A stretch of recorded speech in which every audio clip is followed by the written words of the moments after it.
We are live. What's up, everybody? What's up? All right. So it's Friday. We're heading into a long weekend. I was a little bored today, so I texted Justin and I said, "Hey, man, what are you doing?" He said, "Well, I'm not doing anything." So I said, why don't we jump on?" Mike And actually paid me an exorbitant amount of money to be on this today, and I'm happy to be here. Money well spent, right, Mike? that is yet to be determined. I hope it is. Justin's going rate is unbelievably high, but I do think it's money well spent. So, with that being said, we just wanted to hop on and kind of talk through some things. We've got a bunch of things that are kind of brewing right now. In fact, pretty much all morning we've been dealing with some things that it is what it is. But so yeah, I mean, I guess maybe the first thing is, we're doing a huge Labor Day promotion right now on our resource page. So if anybody has been watching our channels and you've seen some of the things that we talk about, like the how to wash and the marketing course, or whatever the case is, we've got all kinds of great things, marketing pieces. A lot of stuff for your business, like email sequences, things like that. But we're doing a big push to just help people, be able to get those if it's something that you've been on the fence about. So, with that being said, we're doing $100 off all the $100 off all courses, and then 15% off everything else. And it's promo code HBA, and I put that down in the description. So if anybody wants to check that out, there's a link to the resource page. But that's not why we're here. We've been getting, obviously we are talking quite a bit about something that we've been working on called Quote IQ. And it's calling it a CRM, I think, is kind of a disservice, honestly, to what it is that we have created. And we've been working on this thing for well over a year, spent a little bit of money on it. Yeah. But it's going to be something amazing. We taught ourselves how to code, and we're currently. No, I'm just kidding. I'm just joking. Did you see what Jack the Bot said? He said it's 11 p.m. in Vietnam right now. Wow. We actually scheduled this around Vietnamese time because we knew that it was getting late over there, and we wanted to go ahead and get this out. So yeah, without a doubt. But Justin. So in today's video, we just wanted to tell you guys we're running a big sale on the resource page, $100 off every single course. So if you guys have been thinking about getting, how to wash, like Mike said, local Dom, the 6-figure marketing course, be sure to check out the links below for the resource page. Also, we wanted to give you guys an update on how Quote IQ is doing. But the main thing we want to talk about is making more money in a recession, essentially. Because if you guys watch the news, if you guys watch YouTube, it's all over the place. We're in a recession, and that can really get you down in the dumps, right, Mike? Like, that can get you thinking that your business is going to go down the tubes, when in reality, we actually have guys in the inner circle that are crushing it. So we want to kind of talk to you guys about that, how you can take advantage of this time when other people are afraid. And, I just wanted to give a synopsis. But, Mike, do we want to talk about Quote IQ a little bit? Yeah, so, jump in. I mean, I think if folks are in the service industry, they're watching the channel, they see the value in being able to keep up with and manage customers. Why don't you tell a little bit about what the app is about, and everything that? Well, let me first preface, because before I throw it over to Justin, is I've been doing this for a really long time, and for years people have said, like, hey, what is the CRM that you use? What do you do for your scheduling? What do you use for your quoting? And I never had a good answer, because I didn't use a CRM. There was not one CRM that I've ever found that provided me as a business owner everything that I wanted. And so I could not answer that question.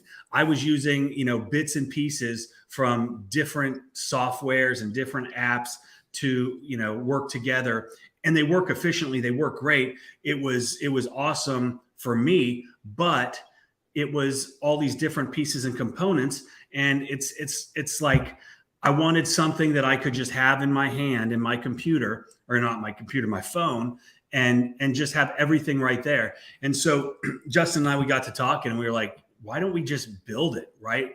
And we had no clue what that entailed, and it has become an absolute monster.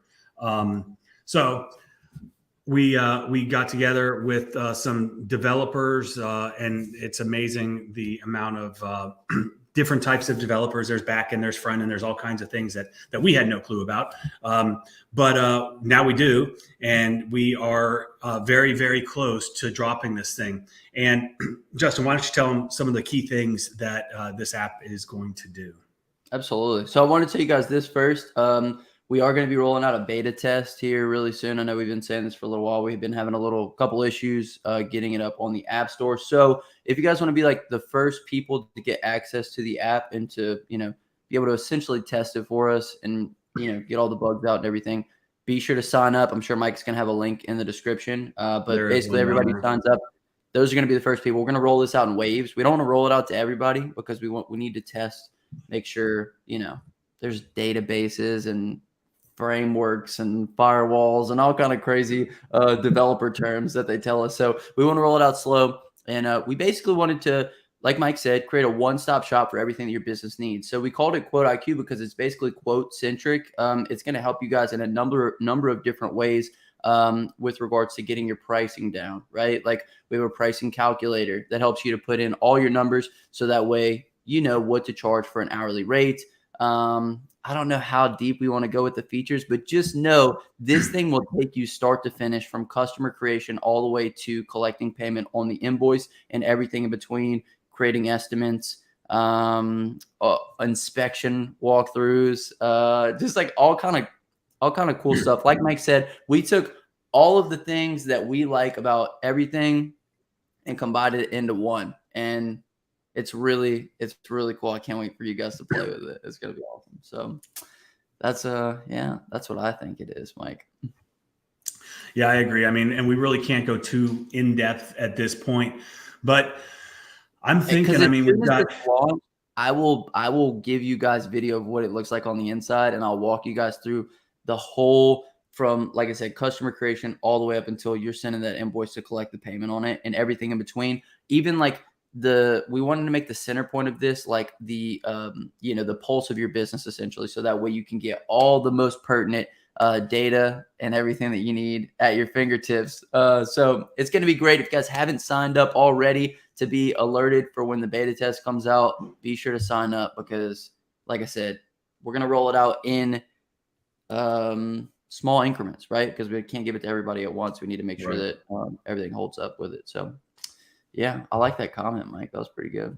Yeah, I like that too. And Benjamin says, will I be able to transfer all of my customers? I have a couple thousand, and yeah, you'll be able to import all of your customers from your, whatever your database is. So that is something that we have thought about and have implemented. And that's one of the main things we want to, once we roll this out and we get the beta testers, just basically taking it on a road test. And not only, inevitably there are going to be bugs and there are going to be things that, we need to work on. That's just part of the development of these things. But more importantly, it's the feedback. What is it that you want? Like, I know what I wanted, right? I've been doing it for a long time. So I knew what I wanted, but there may be something that somebody else can add. And that's where the real value of these beta testers are. It's like, hey man, I really want to see X, Y, or Z. And, we've got the resources and we've got the team to implement these things if we see that there's value for everybody. So yeah, it's going to be, going to be, and that was cool. One of the reasons why we wanted to create it too, was because like, if you want something done with the software that you're currently using, who do you go to and ask them to put it in? You don't know. You don't know who created it. You don't know who's building it. You don't know if they're even going to change anything or add anything new. The good thing with us is like, all you got to do, we're like a comment away. You leave a comment, you have a good idea. If it's a good enough idea, we're implementing it into the app. We should have we want to have a web version, but we're going to launch specifically with just the app version first. But we want to build this with you guys because we wanted to make it the tool that we never had, essentially. So somebody asked what pricing looked like. Do we want to talk about that, Mike? Yeah, it's still relatively up in the air, but it's going to be under $30 a month. It will be competitive with everybody else on the marketplace. However, there are free. I mean, there's a free version that's going to allow you to, create estimates, invoices, and collect payments. It won't be as in depth or have like all of the bells and whistles like the paid version has. But even if you're on a budget, you could still swing the free version too. And the reason that we priced it the way it is, I mean, I keep telling Justin, like, dude, we got to charge more for this because of everything that it has in it. I mean, when you guys see what all is in this, and we've touched on just a few of the things. Yes, it is a CRM, but it's so much more. David had asked that question. Price got to go up. That's right, Ben. But so I think I've been pushing to raise the price, but we wanted it to be at a price point where it's affordable for absolutely everybody, right? And there is going to be so much value within this app. Maybe you're not going to use it as your CRM because you're already happy with something else, but there are going to be features in here that you're going to want. And It's going to be at a price point to where you're like, you know what, it's absolutely worth it. So, that's kind of where we're at. Even with the pre-inspection that Mike's employees currently use, the pre-inspection checklist, like that, we could have built the app around that alone. But like even through the estimate creation and just the way that you can edit these estimates it was built exactly like something that I would want to use. Like literally, guys, Mike and myself use 5 different apps, and I looked at exactly what I was using. I made the tweaks that I wanted to make, and just the workflow is beautiful. It's easy to use. It's great. Like I said, I can't wait to show you guys. If you haven't got on the list yet for the testing, be sure to get on the list. But we don't want to talk about Code IQ the whole time, do we, Mike? No. Okay. That'll be coming out. We'll let you guys know when that thing comes out. If you want the information, sign up, blah, blah, blah. So let's talk about, and we've got a ton of people on here. So I would love to hear some questions, some comments, any kind of feedback. And the main point was, we hear all the time from people, it's starting to slow down. My calls are weaning. I don't have that same lead flow that I have typically had. And, that's a very normal thing this time of year. Towards the end of summer, people are getting their kids back to school. People are, getting those last vacations in, so the focus, the attention, the dollars spent are typically being used elsewhere. However, if you turn on the TV, if you turn on the interweb, you're going to hear that R word, right? The recession is here. We're in a recession, doom and gloom. And yes, the economy is not great. By definition, we are in a recession. This is nowhere near where it was back in 2008, 2009 during the Great Recession, not even close. And hopefully it doesn't get there. But that's, people are laying a lot of blame on a word. And at the end of the day, yeah, things may be slow, but what are you going to do about it? What are you going to do? Are you going to be proactive? Are you going to just take the loss, take it on the chin and say, you know what, I'm out. I can't do this. That's not how I operate. I know that's not how Justin operates. And if you're watching this, if you care enough to educate yourself and maybe learn a little bit more, then that's not you either. So, we wanted to talk about some of the things that you can do on a daily basis that will help your business grow, to help those leads coming in. I was thinking about it yesterday. I was driving somewhere, and I was thinking I hear so many people complain about being slow and not having jobs. And I think to myself, okay, so what are you doing? Are you just sitting there complaining about it, or are you going to do something about it? And, if you're in the pressure washing world or any kind of service-based business, home service-based business, you can do something that's pretty amazing. You can get off your ass. You can leave your house, and you can generate business, right? You can go knock on doors if you so choose. That's a tough thing, right? That's a tough sell, and not a lot of people really dig doing that. But there are tons of people that I know and I've talked to that make a ton of money just by doing that every single day. Like I said, it's tough, but it's something that people do, and it's a proven method to generate income for your business. Justin, talk about some of the things that you think are ways to, Yeah, I think we've seen a swing in everything, and basically everything was going so good for so long, right? And it was getting to the point where it was just so easy to land jobs because there was jobs everywhere because everybody had money, and it was just everyone was spending. So there was no need to really diversify your marketing. There was no need to try new things with marketing. There was no need to go door to door because the jobs are just so readily available. You could probably make a post in a group and get a couple jobs off of it. But now there's been a swing to where the guys that don't know how to market, or maybe they were using older forms of marketing, or maybe they really weren't, doing that much. The jobs aren't coming as easy, starting to slow down. So you really need to lean on things like Mike is saying to diversify your lead flow. As many things as you can get, as many places as you can get your hands into, like Nextdoor. A lot of people don't utilize Nextdoor. Free groups on Facebook, right? Like flyers. You can do some of those sweat equity type things. You could go put out yard signs. You really need to build a foundation or a schedule around how you're doing your marketing. You need to get disciplined with it, and you need to have some sort of structure with it.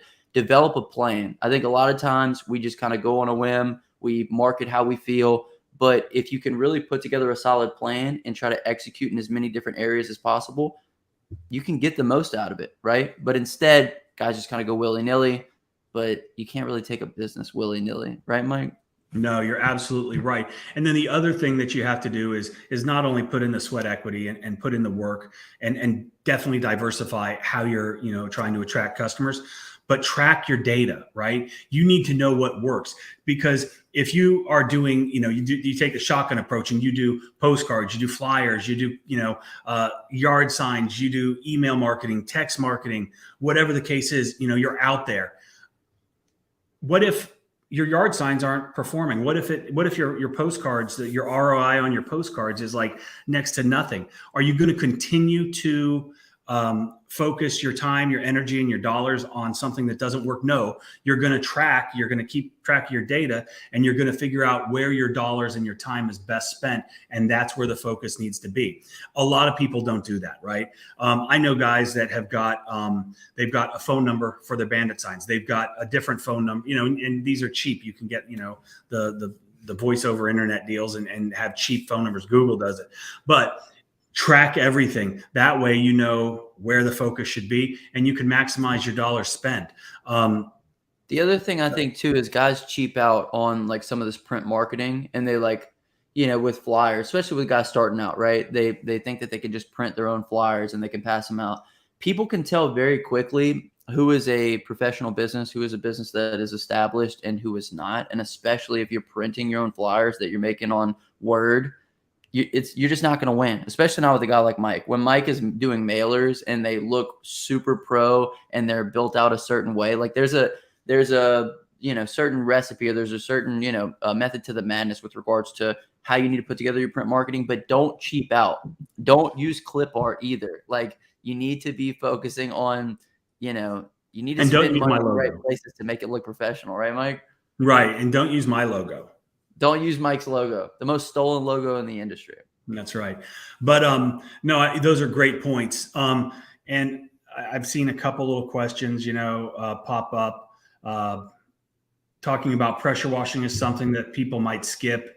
And this again goes back to having an ideal customer, right? Like, yes, times are tough for a lot of people, but times are not tough for a lot of people as well, right? Just because there's inflation, just because there's recession, just because there's a talk of a recession, just because, I was going to say the unemployment rate, but we're not going to go there. But there are things out there that a lot of people will shy away from unless you're targeting the right people, unless you're targeting the people that are not as impacted by the big, economic picture, right? And those are the people that I target. Those are the people that aren't going to skip the maintenance of their property. They're not going to skip, dry cleaning their clothes. They're not going to skip going out to dinner. They're not going to skip going out on the boat. They're not going to skip their round of golf, right? They've got money and they're going to continue to spend it. And that's why all year long, you need to focus on a good customer base, your ideal customer base, the customers that are going to pay a premium because they see the value in what you offer. And then B, they've got the disposable income, and it's not that big of a ticket. So with all that On being the said, other I wanna say something to this effect, Mike. On the other end of that, like, we look at pressure washing and guys think, like, all they can offer is pressure washing. All they can market for is pressure washing. Find a niche service that is lower ticket to get your foot in the door with customers that you otherwise wouldn't have, right? Try to offer gutter cleaning, gutter brightening, offer can cleaning, there's, like, a bunch of little services that are low ticket that can just get you in front of the door at a customer's house where you can go, hey, I noticed that, this walkway is dirty, or, the back porch looks dirty. Whatever you have to do, get your foot in the door, get in front of them, build trust with the customer. And that way you can upsell and make more money. Yeah. And, upselling is something that is absolutely critical, especially when times are a little bit slower. I just talked about it yesterday on a video. We had done this customer's house for a long time. Like, I think this was our third year doing it. This year they had called and said, hey, do you guys do commercial work? And I said, of course we do. So they scheduled us to do their office building. So we started the day yesterday. Mac was out there at like 8 a.m., probably not 8 a.m. because he seems to like to sleep in. But he got there earlier and knocked out their office building. And then I met him over at the properties, the homeowner's house, and they live in my neighborhood. And so I was over there just, talking and filming and doing some things. And while I was there, I was looking down and they had a big driveway. And I was like, damn, this driveway is bad. And I know these people have money. And I think it was one of those things. They're like, oh, we need to get our house washed. They weren't thinking about the driveway.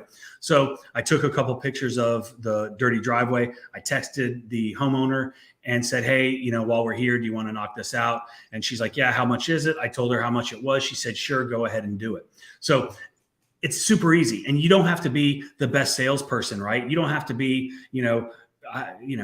amazing with your marketing or your sales. It's just asking the right questions. You see stuff that other people don't see, right? Everywhere I go, all I see is dirty stuff, right? I see dirty stuff. Every time I go to somebody's house, I'm looking up, I'm like, damn, customer here. And that's the mentality that you have to have. Everybody is a customer. Everybody has the potential to be a customer. And they can only be a customer if you ask them to be a customer. So something to think about there.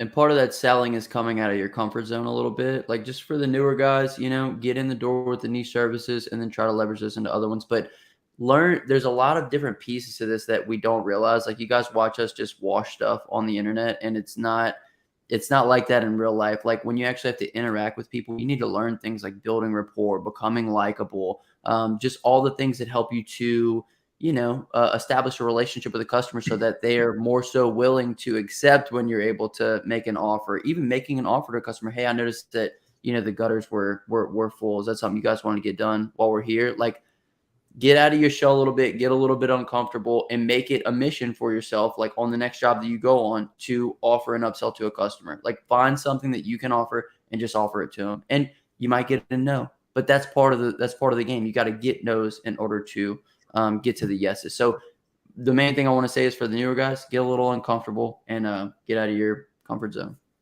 Right. And that's funny. I a perfect example this morning. I was driving my daughter to school. She's in 6th grade, and we got there a little bit early. And so she's like, Dad, can you park? Because I just want to kind of like not go into school right away. And I was like, yeah. And so we were talking, and like 3 Teslas drove up like right in a row. She's like, Dad, buy a Tesla. And I was like, I love Teslas, right? Like, I would love to grab a Tesla. And I've been looking at them, different model, I don't know, regardless. And so she goes, well, can you even afford a Tesla? Right. And I was like, yeah, of course I can afford a Tesla. And I said, but like, she goes, and then she said something. We've got a friend who was an ex-NFL player, and he's been retired for like 15 years. And she says, well, he has a Tesla. And I was like, yeah. And I said, he's also been retired for 15 years. And I said, I tried to explain to her, and this is all going back and relating to offering different services, having multiple income streams. Like, if you're not at that place where you've got multiple income streams, then like, shame on you, and shame on you for like having such a small, closed mind that you don't see the value in multiple income streams. And so I was explaining to her, I was like, okay, the NFL guy, his bank account looks like this, right? And from this bank account, he's got tremendous amounts of money leaving, right? So that bank account is slowly shrinking over time, right? Now that's a big bank account, but over time, when there's not as much money coming in, then that thing. And so if you've got a bank account like this and you've got money coming out and it starts to shrink, but then you've got multiple income streams coming in to fill it up, right? So it's not constantly shrinking, right? It's fluctuating a little bit, but it's staying where it is, and it keeps getting bigger and bigger and bigger because you are adding more, because you're doing more, because you've got all these different income streams. Quote IQ, right? We do a lot of different things. It's not just pressure washing. It's not just selling our training courses and doing things of that nature. You have to have a wide variety of things that are going to help you to generate. So if things start to slow down in one, guess what? I've got 2, 3, 4 others that aren't slowing down. These are the things that allow me to sleep a lot better at night, because I'm not, staying up late, stressing about money, about where the next job is going to come from, because I've got multiple income sources. And again, that's just something that I would really encourage everybody to think about. And you can start it as a side hustle. You can start it as just an additional service to what you're currently offering. And maybe that's the best thing to do, right? If you're just doing house washes, maybe get a water-fed pole, start doing exterior window cleaning, look into a soft wash pump and start doing roof cleaning, right? Maybe during slower times when you probably wouldn't want to focus on something like deck restoration and staining, that's something that you want to think about, because it's fall, things aren't as mildewy and moldy, and the focus isn't really on that, but people are still outside, they still want to enjoy things. So amp up your marketing towards the end of the summer if there's something that you want to focus on that can benefit you, like Christmas lighting and things of that nature. So just I really think it's important to not have a broke mindset, a poor person's mindset, and just think that you have to either be employed by one person or you can only do one thing. Because if that's the mindset you have, you're going to be just small-minded and you're never really going to accomplish what I think most people want to accomplish. And that is to have financial independence. And that is to have the ability not to worry about the next day, the next bill, right? That's not a good feeling. Right. And I want to make a point to that. You guys are pretty much everybody. You're paid in direct proportion to the amount of value that you can add. So if you're hired by somebody, add more value. If you want to make more money in your marketplace, add more value. How can you do that? You can offer different services. You can do a better job. You can become better at upselling, provide more value, and the money will also follow. And so another thing I want to talk about is if you're working with somebody. If you guys don't know this, we actually do in-person training. We recently added it. If you guys are interested, let us know. You guys can come out to Savannah. It goes back to multiple income streams. There you go. So you guys can come out to Savannah. You guys come out to Baton Rouge with our team, and you guys can learn how to pressure wash or learn how to parking lot stripe and add it as a service to your business. But yesterday we actually had a guy come out and do an in-person class with us, and he was thinking about quitting his job. He worked at Amazon, and anytime somebody asks me about quitting the job, when they want to pick up a side hustle, I always tell them, don't do it. You need to build your side hustle into a full-time income before you quit your job, right? So provide as much value as possible, and don't quit your, side hustle. Don't quit your full-time job for a side hustle. Make it a full-time job before you quit. So, or don't quit at all. Or don't quit at all. Yeah. I mean, like I've got employees. They're out there working. They're out there generating money. And I've got a lot of time to do a lot of different things, and I take full advantage of that. So like if you can maintain your full-time job and reap the benefits and still perform at that, then why would you not double your income, triple your income, right? It's just common sense. I want to answer Mark's question. Say what? I want to answer Mark's question. Okay, good. So Mark said, how do you not cheap out on flyers if you don't have money to buy pro flyers? I'm going through a tough time financially right now. So whenever you're going through a tough time, you need to utilize what's free to you, right? What's free? Social media is free. The groups are free. Nextdoor is free. All that stuff is free. Door to door is free. utilize what's free and just start getting jobs, right? You're having a hard time financially. I would imagine that you have a full-time job. Like if you don't, probably go get one of those because it's going to be much more stable than trying to build a business, not being financially right now. So once you get your full-time job, go door to door, start knocking. Someone is going to have something for you to do. And if you can't land pressure washing jobs, people are like, I can't land pressure washing jobs. Go do landscaping. Like you can pull weeds. People will pay. I don't know where you live at, obviously, but people will pay you to pull weeds. Here in Louisiana, I could throw a rock and hit 5 people that want landscaping done. So for anybody who's like, I can't get jobs, offer what people want rather than whatever service it is that you want to do. So if you can't afford pro flyers, go door to door, leverage the free things on social media, and offer whatever services you have to. If you can't land jobs, still offer, the name your price special, lower your prices.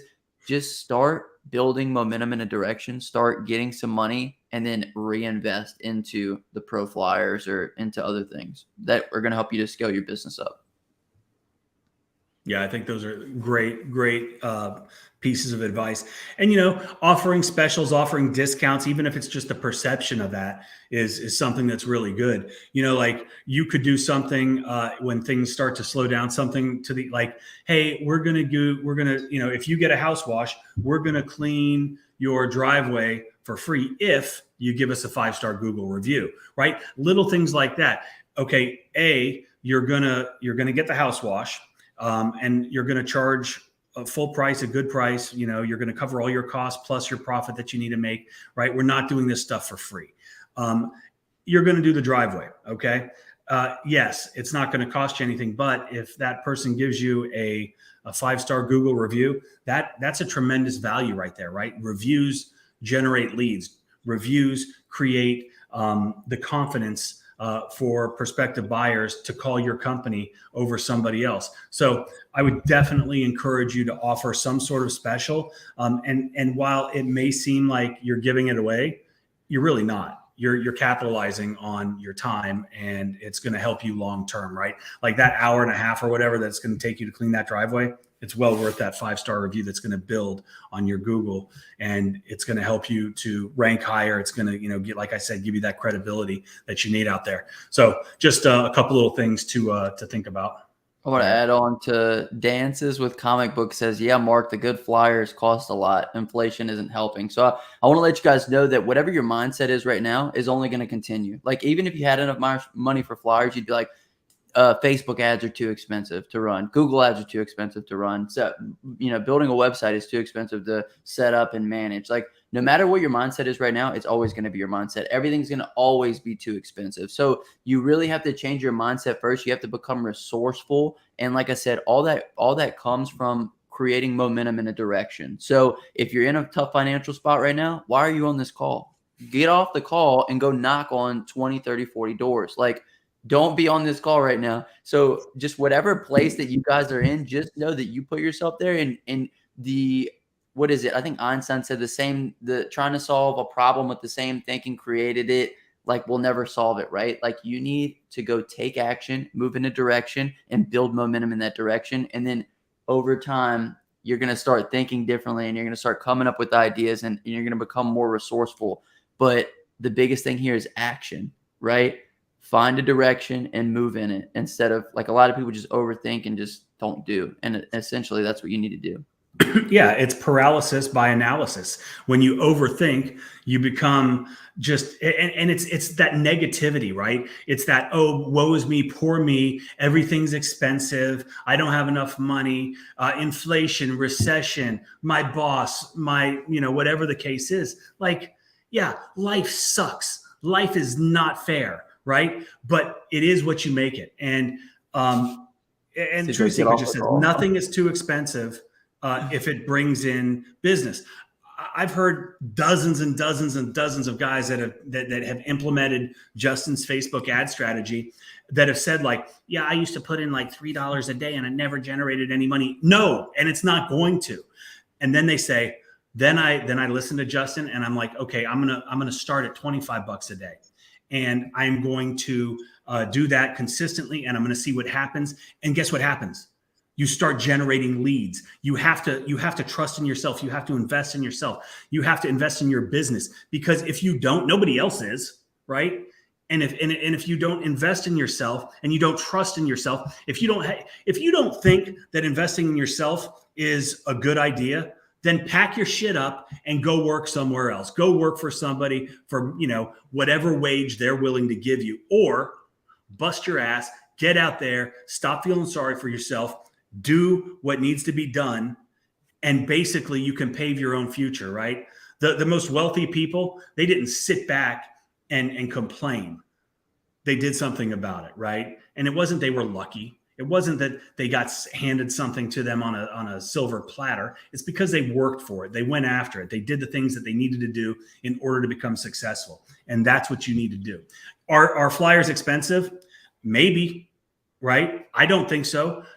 You could go to Vistaprint and probably get 2,000 flyers for, I don't know, $50.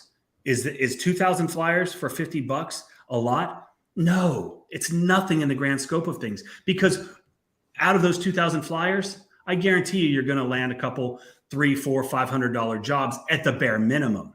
Right? If you do research first. I think too many people try to take action without doing research. Watch some videos on guys that have made successful flyers, because there is a method to the madness. There is a reason why. Go look at Domino's flyers and just break it down. Like, Domino's will send you mail all month, all year, whatever they want. They want to make money, but they've done studies to see what creates the most buyers. So backwards engineer. Don't just go out there and make something and think like, oh, I'll just get business because this is what I thought of in my head.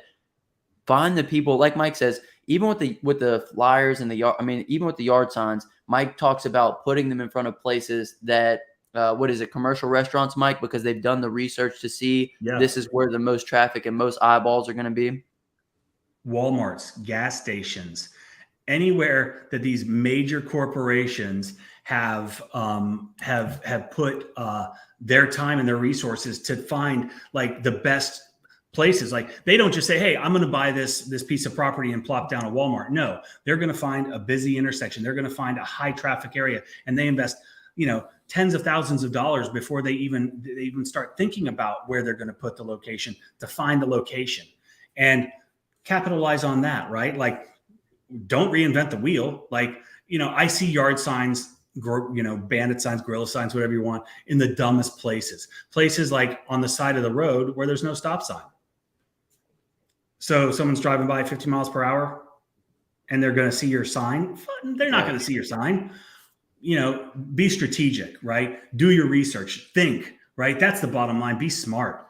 And I think that's the theme of like this whole talk right here is like being calculated. Become calculated with your marketing, become calculated with how you're going to run your business, create a plan around how you're going to acquire a business, how you're going to build these things. Don't just willy-nilly. Too many of you guys want big time success, but you're not willing to put in big time to develop a plan and a strategy around how you're going to cultivate that success. And that's ultimately what you need to do. You can't willy-nilly your way into big money. You can't just stumble into it. Like, that doesn't happen. Like, build out a plan. At night, give yourself an hour, sit down and literally write out a marketing plan. Write out what we're going to do every day that's going to put us a little bit closer to that goal. Write out what the goal is. A lot of you guys don't even know what the goal is. You don't even have sight on anything. And if you don't have sight on it, how are you going to hit it? Right? Yeah. So this was one. You think volume of yard signs placed out is better than fewer signs in more high traffic areas? Like, do you think by having people see it repeatedly would help gain more customers? Yes. Repetition is the key in every aspect of your marketing, right? Whether it's a postcard, like, I'm a big proponent of postcards. I'm a big proponent of all kinds of different marketing methods. And what ends up happening, just like the guy that's spending $3 on ads, Google ads, Facebook ads a day, whatever that is, and then he gets discouraged because he's not seeing a return on his investment, right? But if you continue to do it, the more money you spend on your ads, the more eyes you get on your ads, those are more potential customers. It's like a postcard. And I've said this a million times. If you send out a postcard once, and I've got postcards everywhere, I'm not going to grab one. I go down to the mailbox, I see it, I throw it away. It's going in the can before I even get inside the house. The next time, 3 weeks later, 4 weeks later, I get another postcard. Oh, another pressure washing postcard, trash. Third time, this guy's persistent. He must be. Fourth time, I'm going to keep this because I noticed that my driveway is a little dirty in my house and blah, blah, blah. And then, it is repetition. It is how many eyes that you can get on your marketing to remind customers who you are, what you offer, and remind them that they need to, get in contact with you. Become a credible source. The more they see you, the safer you are, the more reliable you are, the more trust they have in you, right? It's just like reviews. The more reviews you have, the more trust you have. So yes, volume is key on every aspect, not just yard signs. Every marketing aspect. I want to ask you something too, Mike, with regards to yard signs. What kind of customers do you typically get from a yard sign? Are they like, you get good customers or what? So and that's a great question. And it's something that when I first started, forever ago, we did yard signs. We were relentless with yard signs, like crazy yard signs. And I spent a ton of money, a ton of volume, eyes on them, and, I've got a very specific yard sign that I like to use. A lot of people absolutely hate them, but they don't have to do my yard sign. I do mine, and that's what I do. But so that the yard signs, I think, again, the way that I do them, it's got my big logo, it's got my phone number, it's got the service that we're offering. That's a good thing. It's that repetition, right? So it's that top of mind awareness, right? Like I get people all the time. They'll send me pictures, like buddies, friends, they'll send me a picture like, oh my God, your signs are everywhere. And they're really not so much anymore, but they've seen them for so long, when they do go to Google, when they do, and they see the logo, they're like, yep, that's the guy. So I think yard signs are really good. And if you're not targeting like the upper echelon of the customer base, then yard signs are really good. At this point in my business, yard signs aren't attracting the same customers that I'm targeting. Okay. I mean, right. Because this is why I asked the question, Mike, right? Like you are essentially, and this is why you have a competitive advantage, because you are essentially your own target customer, right? Right. Would you ever call somebody off a yard sign and make a purchase on a service? No. And so what's so funny about that, again, my 11-year-old, every time I talk to Justin, like he's like, hey, what are you doing? I'm like, McKenna and I are doing this. We're doing this. We're going there. We're, volleyball, whatever the case. And so the joke is McKenna's on the move, right? McKenna's always on the move. So I spend a lot of time with her. So we're in the car a lot. We're in the car and there are these two kids and they actually both work for me. They went to my kids' high school. One of them played lacrosse for me. Great kids. I mean, and they're sharp, right? These kids they're going to be killers. And they started a lawn care business, and then they started doing pressure washing, and they've moved the focus entirely to pressure washing, and they're doing great, right? I absolutely love it. And I think, if I'm not mistaken, he told me at one point that he's screen printing all of his own yard signs. So he's buying blanks, he's screen printing, his things. And we've been driving around, and these kids have absolutely, they're everywhere, right? These yard signs are everywhere.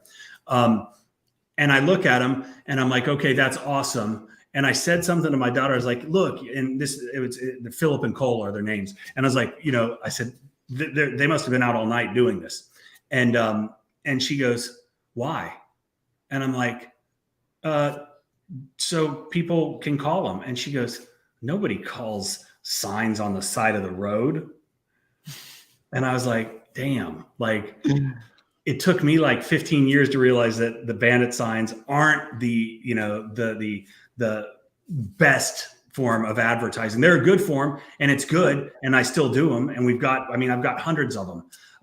And on continual order, we always have them because I want that visual representation of my company out there. So yes, yard signs are good, but it was just funny that an 11-year-old goes like, I would never call somebody. Like people actually call from the side on the road. So just something. I don't think I've ever, and the reason why I ask is I've never called on a sign pretty much never. ever. Neither have I.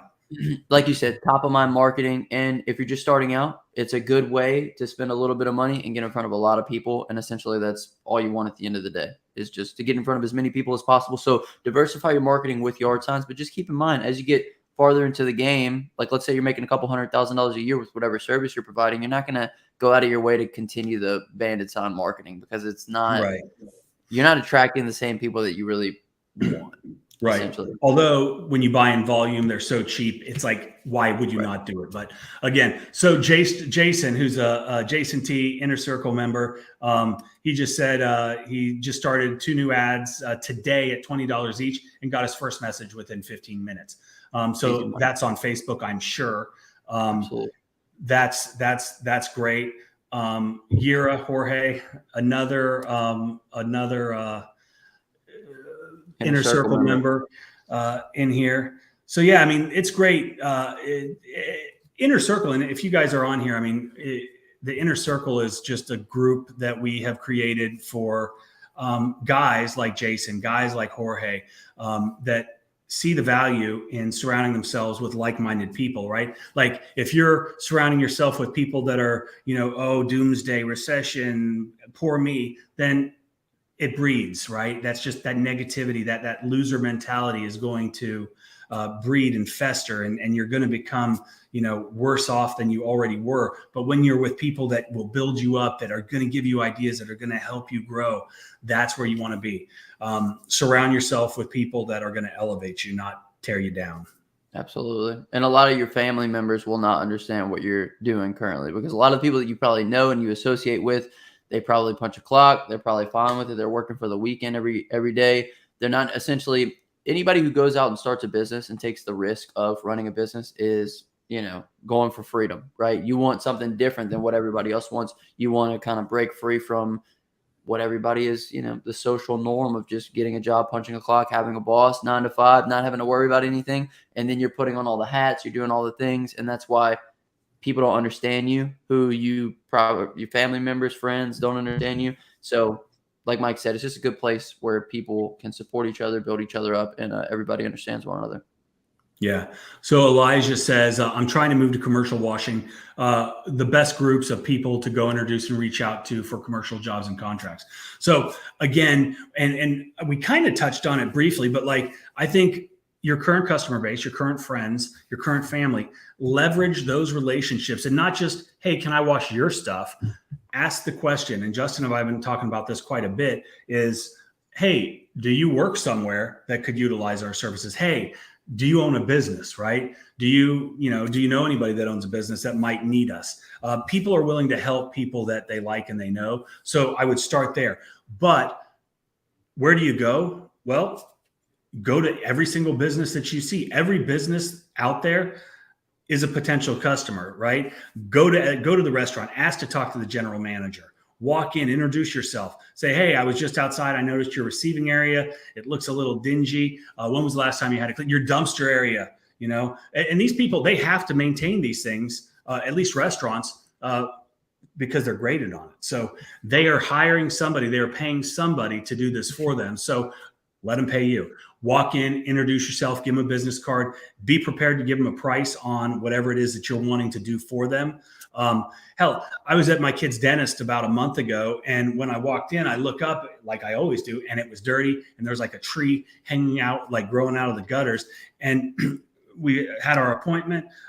We were, checking out, setting the next one, and I said, hey, who handles the maintenance for the building? And I knew it was her because she's the office manager. And she goes, I do. And I said, hey, I also own a pressure washing business, and I noticed this, I noticed that, and I would love to give you a quote. She said yes, and they put us on the schedule. A couple weeks later, it's clean. And again, it's leveraging those relationships that you already have. If you're at a restaurant, if you're at a dentist, if you're at a doctor's office, if you're at anywhere and you're a customer, use that to your advantage, because people are going to say, hey, you're not just some dude that's walking off the street. You're giving us money. You're providing value to us. What does he have to say, right? I found, when I'm sitting at a nice restaurant, or even not a nice restaurant, and I'm like, hey, can I talk to the manager? Oh, yes, sir. If I walk in and, I look like I'm trying to sell them something, and I say, hey, can I talk to the manager? I ain't getting the manager, right? Yeah, leave your business card. He'll call you. No, he won't. But if you're the customer, it's a lot easier. A lot of these things go back to how hungry you are too, right? Like, who do I need to talk to get the pressure washing job, right? Like, that's how we think. We want the simplest, easiest, fastest way to get in front of the right person so we can get the job. What if it took getting in front of them? What if it took going there once a month for 5 months until they're finally like, all right, guy, like we're sick of seeing you. Let's go ahead and we want to get the job done. It's all about how hungry you are. And essentially all that comes from is how uncomfortable are you? How uncomfortable are you with your current situation in order to make a change and move in a different direction? If you made it a goal for yourself, or if you said, you know what, for until the end of time, I'm going to stop into 5 different places, 5 different businesses every single day, give them a card, let them know what services I offer, ask them if there's anything that they need. You would change your life. You would get so many jobs. It would be, out of this world. Would you get them the first day? No, maybe not. Would you get them the second day? Maybe not. But if you continue to hit the same businesses month after month after month after month, and you were in there, you were smiling, maybe you make a little joke back and forth, you build some rapport with the people that you're giving these cards to, you'd be astonished at the difference it would make. So we could tell you all day, you need to go in there and give them a card, talk to the manager, talk to the property manager, XYZ. But until you learn how to build a relationship with somebody and be in front of them and stay in front of them and stay top of mind, it's really not going to move the needle for you. So when you decide, make a decision, stick to it, and continue with it. It's like going to the gym, right, Mike? Like you can't build muscle unless you're hitting the gym 3-4 times a week, every single week for years. You know what I mean? And it's the same thing with running a business as well. Yeah. And you're going to hear no. You're going to hear no more than you hear yes. Get used to it, embrace it, let it drive you, right? And to Justin's point, it's not going to and sometimes it does happen like that. A lot of times it doesn't. And it takes that repetition, like we talked about. But that repetition can come in the form of just continually going in there, collecting the information, right? Just ask for a business card of them so you can start emailing them, and don't be an annoying, person and be in their inbox all the time. But you got to figure out, Mike, that wouldn't be too much. Yeah. Send a letter in the mail, right? A thank you card. Hey, thank you for taking the time to talk to me. Let me know when you're ready. Something like that goes so far, and it costs you, less than 50 cents to send a card. To Mike's points on the nose, though, there was actually a dude who did a social experiment on YouTube, and I think it was either for 100 days or it was for a year. But every day he made it a point to go out of his way to put himself out of his comfort zone and make someone say no to him. So he would literally go into, I think he went into Krispy Kreme and he said like, hey, can I have a J-shaped donut? Like, they're probably not going to make you a custom J-shaped donut, but he's like, I'm going in there and asking them. And he was astonished because, like 1 time out of 10, the person would say yes. And he was coming up with these crazy questions to ask these people, but he did it, 1, to get himself out of his comfort zone, 2, to condition himself to be used to hearing no, because he was asking people for crazy things that they were likely going to say no to anyway. But also he was astonished at the people that said yes. And you guys would be too if you did the same thing. Put yourself outside of your comfort zone. You're not asking for anything crazy. The concrete's already dirty. The building's already dirty. You're just putting yourself in front of them. And if they say no, cool. Just add it to the list. See how many no's you can get. Yeah, I like that. What happens if a company has their own power washers to do their stuff, but they haven't done it in forever? And again, not everyone's your customer, right? Not everybody's going to be your customer. They might have another company they use. Their brother-in-law might do it on the weekends, right? Not everybody's your customer. Okay, that's awesome. If you need us, we're here. Here's my information, right? And can always follow up, right? Like, follow up is the key to success. Follow up is the key to long-term success. My business has been around for, over 21 years now. And it's because over time, I've learned that, it's not just a one and done type deal, right? You got to be consistently staying in front of folks, because as important as you think you are, as great a job as you performed, as, great a relationship that in your mind you have with this potential or this customer that you're servicing, you're not that important to them. You're the guy that came and cleaned their driveway. You're the guy that come and clean their house or their building, whatever the case is.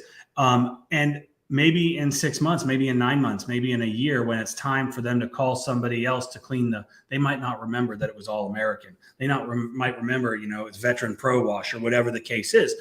They might say to themselves, I'm just going to Google it, and whoever pops up, whoever's done their homework and is ranking high, who's got the big reviews, who's got the before and after, all the things that you do in order to rank higher, they're the ones that are going to get the call. But if you're following up consistently throughout the year, staying in front of these people, engaging them, offering value, they're going to remember you. And if not, they can just type into their search on their email, say pressure washer, and you pop up, and they're going, okay, I need to call that guy again. He's awesome. Right. So I do want to make a point to what that person said, though, because like you hear it in the comment, right? Like, what do I do if they already have somebody who pressure washes that works there? It's like they're already pre-assuming that most of these places that you go into are going to have somebody that already pressure washes that works there. So you're already having limited beliefs before you even go into the business. So we just did a job. It was a striping. It was a wash and stripe, right? And it was $10,000 job. It was actually a little bit over that, but essentially they were going to have their employees stripe the parking lot, and they were going to have their employees do the washing. When we were doing the property walkthrough with them, I pointed out the fact that the awning that they had had been too much pressure applied to it. You could see like all kind of marks in it from the last person who washed it. And just when you see something like that, you need to be informed enough to inform the customer that that is the result of someone applying too much pressure that doesn't know what they're doing. So when you're walking the property with these customers, you can actually set yourself apart from any employee that they have, because you have the knowledge. You know more than any employee that they have. And at the end of the day, who's going to value their business more? Somebody that's coming in to do a job, a professional that's coming in to do a job, or somebody that's kind of just punching the clock. Maybe they're trying to milk the clock. So all that to say, we just did a job where they could have had any number of employees do the exact same job. But because we came in there and handled ourselves professionally, and we spoke to all the specifics that we were going to do within the job and all the things that it entailed, we were able to land it instead of them giving it to their employees. So don't have limiting beliefs. Go in there and just don't even care. If they got people there to do the job, doesn't matter. We'll go in there and do a better job. We'll do it in half the time, and we'll actually do it right instead of you having your employees just dick around with it. Right. Well, we've been on about an hour. It's about lunchtime for you, I think, Justin, isn't it? I'm getting hungry, Mike. Me too. What you gonna eat for lunch, man? A little Jimmy John's action or something? Oh, you know better than that. No, man, I'm not. I'm not eating. I like a little turkey sandwich, man. Sometimes. No, I wish. No bread. No bread. Yeah. That's why I said Jimmy John's, because they do that little wrap, man. They got the lettuce wrap. Oh, that sounds good.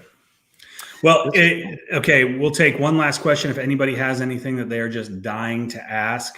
I saw one that said, Mike, why so many haters? I have no idea.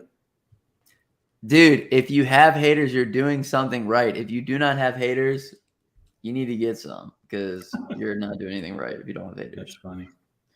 The word of the day, if you guys made it as far as calculated, just because I think that was kind of the premise of this, is just developing a plan, whether that's with your marketing, whether that's with growing your business and executing on the plan, and just moving in a direction rather than being on here. Like if you're financially unstable right now, get off of YouTube and go do something.